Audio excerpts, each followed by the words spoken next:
ఏవండి టైం 10 అవుతుంది కాఫీ. అమ్మో నా పిల్లం ఎంత మంచిదో నాకు కాఫీ ఇస్తా అంటుంది. ఆ, ఆ, నేను డైట్లో ఉన్నాను, నాకు కొంచెం షుగర్ తక్కువ వేసుకొని తీసుకురా.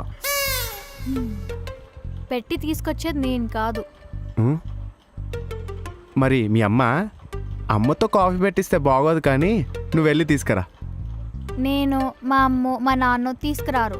ఇన్ఫాక్ట్ మా అందరికి మీరే పెట్టి తీసుకొని రావాలి. నేను వెళ్ళి కాఫీ పెట్టి తీసుకురావాలనా? నేను ఇంటి అల్లుడినే. మీరు జస్ట్ అల్లుడైతే ఓకే, కానీ మీరు ఇల్లరికం అల్లుడు కదా, ట్రీట్మెంట్ ఇలానే ఉంటుంది. హా? ఇల్లరిక మల్లుడైతే పని చేయాలనా? మా అయ్యమ్మ చేయొద్దన్నాడు. ఇప్పుడు కాఫీ పెట్టాలంటదేంటి? చే ఇల్లరిక మల్లుడిగా వచ్చినందుకు నా కాఫీ నేనే పెట్టుకోవాల్సి వస్తుంది. హ్యాపీగా ఉంటానేమో అనుకున్నా, సంకనాకపోయింది. అల్లుడు అత్తయ్య కాఫీ తాగుతారా? నాకు కాఫీ వద్దల్లుడు, కెఫీన్ అంటే ఎలర్జీ. ఓ నాకు తెలియదు అత్తయ్య. వేడివేడిగా అల్లం టీ పెట్టు. అత్తయ్య మీకు తెలీదా? టీలో కూడా కెఫీన్ ఉంటుంది. బృందా, ఏంటమ్మా? అల్లుడికి నేర్పించింది ఇదేనా? ఇవ్వండి, మా అమ్మ చెప్పింది చేయండి. సరే. తిక్క కుదిరింది. అందమైన అమ్మాయి ఉంటే తయారుగా వచ్చేస్తారు ఇంటికి. ఏందో